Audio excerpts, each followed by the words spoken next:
பிறந்த 3 மணி நேரத்திற்குள் சாலை ஓரத்தில் வீசப்பட்ட பச்சிளம் பெண் குழந்தையை மீட்டு அப்பகுதி திருநங்கை ஒருவர் மருத்துவமனையில் அனுமதித்த சம்பவம் நெகிழ்ச்சியை ஏற்படுத்தியுள்ளது.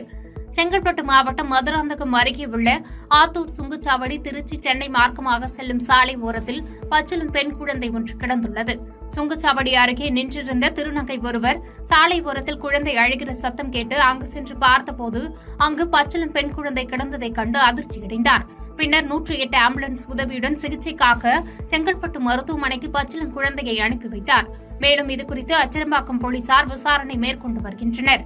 இந்த நிலையில் பச்சிளம் குழந்தையை மீட்டு மருத்துவமனைக்கு அனுப்பி வைத்த திருநங்கைக்கு சமூக வலைதளங்களில் பாராட்டு தெரிவித்து வருகின்றனர். பாதகம் செய்பவரை கண்டால் நாம் பயங்கொள்ளலாகாது பாப்பா, மோதி மிதித்து விடு பாப்பா, அவர் முகத்தில் உமிழ்ந்து விடு பாப்பா. அண்மை செய்திகளை உடனுக்குடன் தெரிந்து கொள்ள இணைந்திருங்கள் இயம்நாடு தொலைக்காட்சியுடன்.